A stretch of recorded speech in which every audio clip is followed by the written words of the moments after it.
two photographers, Stefan Widstrand and Magnus Lundgren, which I just heard today they're both coming in January, so we'll make sure to remind you all about that. We'd like to start with a special thank you to our exhibit sponsors. They are the Thomas Gilcrease Foundation, Carol and Jim Linton, Scott Kirkpatrick, Lori and Laurent Roux, Judith B. Moyle, Deborah and Jonathan Hurdle, and an anonymous donor. So as most of you know, Dr. Adam Harris is our Jaffa Kerr Chief Curator of Art, and he will be speaking about this new exhibit for about 30 minutes. Not going to talk for 30 minutes. Or so. And then in addition to hearing Adam speak today, we hope you will all be able to hear the two photographers when they're here in January. Stefan Widstrand and Magnus Lundgren will be here the evening of January 29th for a mixed media program. And they agree, so you start that email, they'll do a walkthrough like this for volunteers and staff on that same day at 11. Same day, okay. So 29th at 11. Great.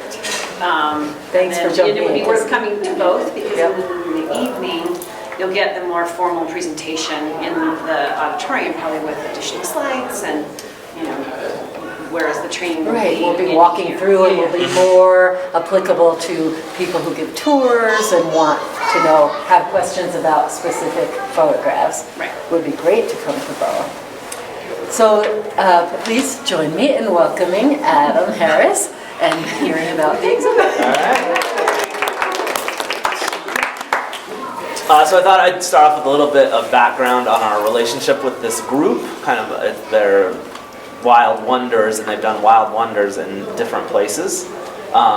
So we started working with them 4 or 5 years ago, and they had a great project called Wild Wonders of Europe. And so they were going around and taking photos of the wildlife in Europe that still exists, which is not very much. So there's a whole initiative in Europe right now that started maybe 5 or 6 years ago called rewilding. And so they're trying to put wild animals back into the European landscape and back into their what's left of their natural habitats, in part because they realize it's healthy for the ecosystem and it's good for the planet, but also because it's a good driver for tourism and the economy, etc., as we know, living here right next to Yellowstone and Grand Teton. So that big goal of theirs is to show wildlife as it exists in places you wouldn't necessarily think of it existing. So China, I think, and I said this in the paper, and they say it too, is not what's going on in the middle of China, we don't really know as much about that as, say, Africa. We get news about Africa and African wildlife every single day. I do, anyway.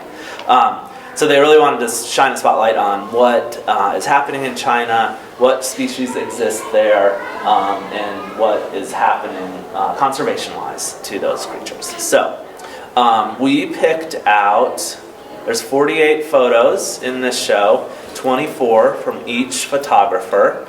Each one has different specialties, and I was really happy that Magnus is one of the world's greatest underwater photographers. So later in that section back there, you'll see some great underwater photography, which is something that we've featured in the past, but not very often. And I think the last underwater show we did was years and years, like a decade ago. So anyway, long time ago. The show is, come on in. She's got 3 more behind her. The exhibit is organized according to different regions. That was sort of the best way that we could do it, rather than having all of one photographer in here and all in one over there.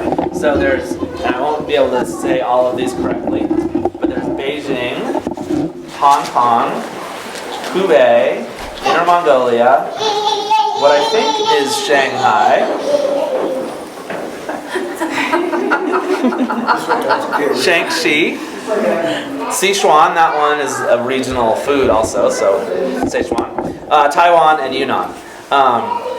So those are the different provinces or geographical areas that are represented here. We have some nice labels over there that sort of explain that we're just going with the most generally agreed upon terms for these geographical regions because there's some contestation about what this region is called or where it is, etc.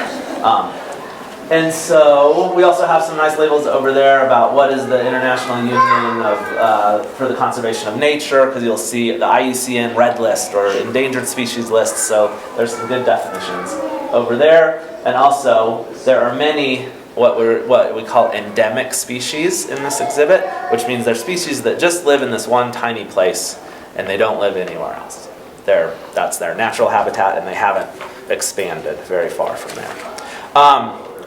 If you're interested, there have been a bunch of articles recently. This one is from the Washington Post. It was from 3 days ago. And there's just this general growing interest in wildlife and nature in China. And as China expands and grows as an economic power, they are realizing that they do need to protect more of their nature, more of their species, etc. So they are declaring, or they declared that they are going to form a national park system that's based on ours.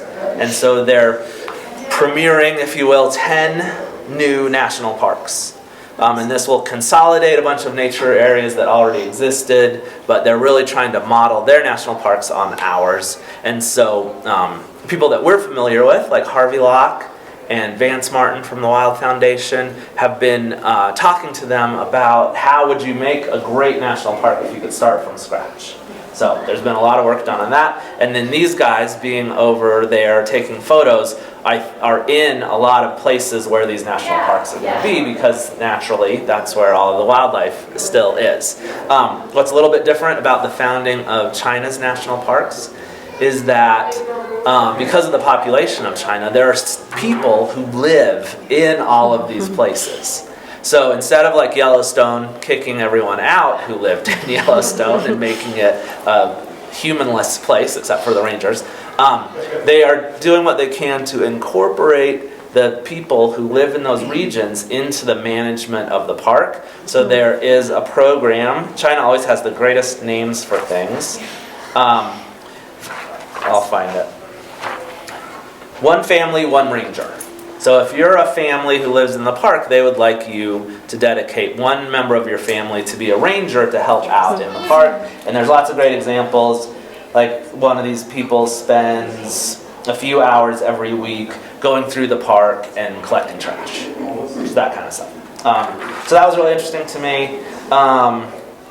Let me see. I won't have a lot of boring facts for you, but a couple of these I thought were interesting. This was very sweet, I thought. This was one of the family ranger guys said, "Our religion is connected with wild animals because wild animals have a consciousness and can feel love and compassion. Therefore, we protect wild animals." I thought that was very sweet. So roughly 15% of the country's land is already protected in natural areas. This is expanding upon that, and I think simplifying it so it's not, it says it's very bureaucratic and very oddly run. So hopefully that'll streamline all of that, and hopefully, you know, there'll be more possibility for us to travel to China in the future and see these cool places. Hey, Adam, can I ask a question? Yep. Do you know if are they calling them national parks in China? Like, is I that think their so. terminology? Yep. Okay, cool. That sounds like that would go very well with Makes sense. China. Okay. Yeah. So anyway, yeah. So there's if you just Google China national parks, a bunch of things will come up, and it was really interesting. We had a great article in the paper. Exhibit spotlights China Wild Beauty, and in here I said that there are 0 photos of pandas. There's actually 1 photo of panda, but there's no photos of pandas out here, because part of the point of this is to draw your attention to animals that we don't know, or animals that we're not as familiar with. So the panda everybody knows, and you know we talk about pandas a lot. So no pandas except for up there. And then there's nice photos of the 2 photographers, Magnus in his underwater gear over there. And if you were here 5 or 6 years ago, you recognize Stefan over there. So, I think that might have been the main intro that I wanted to talk about, but then I wanted to just point out a couple of interesting stories. So, they're, the labels, Carrie Schwartz did them. I think they're amazing labels. They look great. There is the name of the creature. These guys don't come up with funny titles, although their captions are pretty funny. We had to spend quite a long time translating what they're calling Swanglish into English. So I went through them, Tammy went through them, Carrie went through them. I'm sure there's still some really odd turns of phrase in a lot of these, but we did our best. But so sometimes the photographers would tell a story about the moment that they were taking the photo. More often it's just some general info about these creatures. And then highlighted on the map is where the creature lives or where this photo was taken. So that's really great. But this is another really sweet kind of conservation thing from China. So I'll read this part of it. 1,800 years ago, strict Taoist conservation rules stated: don't kill wild animals, don't kill fish, don't cut trees, don't defecate in brooks and rivers. And these strictures were implemented in 157 areas called cave heavens. And the reason these monkeys are alive today is because there was that conservation thinking 1,800 years ago. So that is a really cool story that you don't hear very often about other regions caring about conservation, etc. So there's cool stories about like that all throughout the exhibit. Come on in here if you want.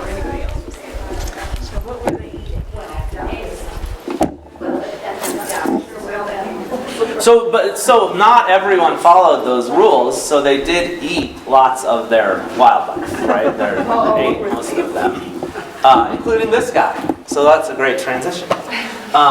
This is the Milu deer or Pear David deer. And I don't know, many of you know this, but Steve and I went to China to talk to them about doing an exhibit or a program over there. We went over 2 years ago, and we got to go to this preserve where they have the Milu deer in a semi-natural area. It's like a teeny tiny version of the elk refuge. So it's really fascinating, and you drive around a dirt track in a little Jeep and you get to see these guys. They're very funny to us looking deer, elk. It's almost like their antlers are reversed from what our elk antlers are. So there's the spiky ends on the front and then a single prong in the back. The males like to gather a bunch of foliage on their antlers to attract the ladies. So that's what he's doing.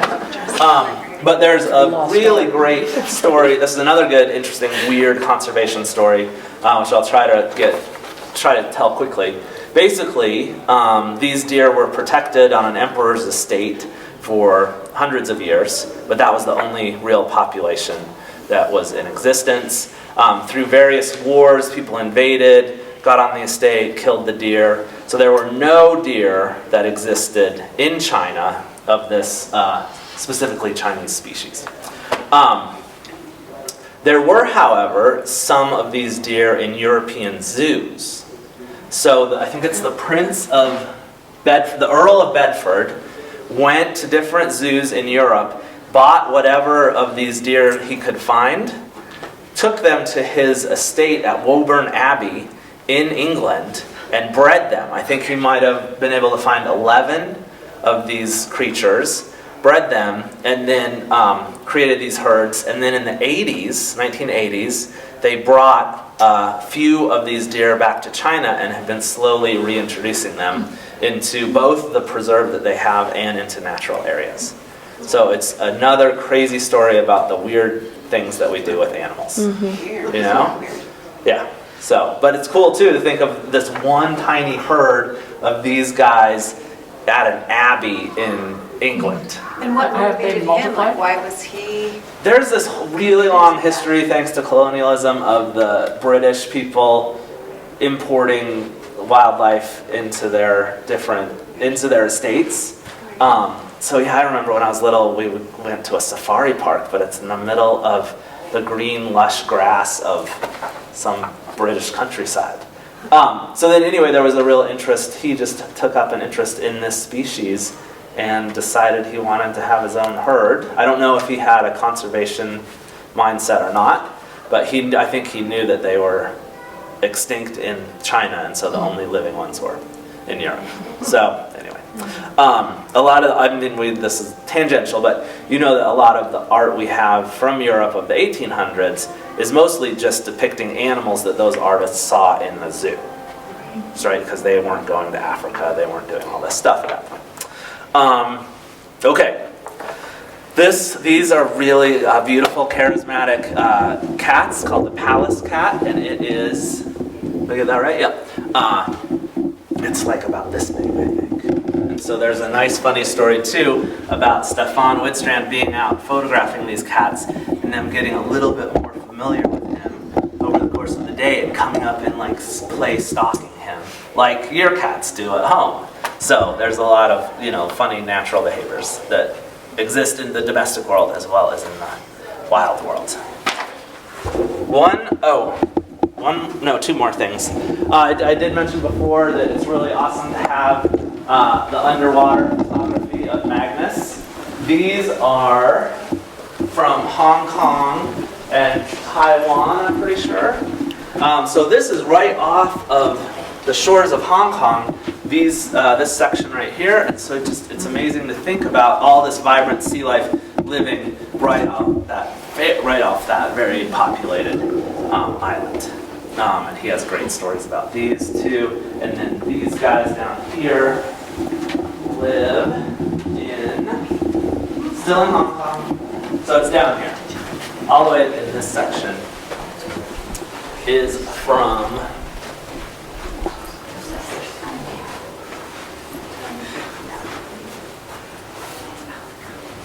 or is this Hong Kong? What's that one down That's there? Taiwan. That's Taiwan, and this is Hong Kong. Okay, I got them confused in my brain. Anyway, so Taiwan's over there, Hong Kong's over here.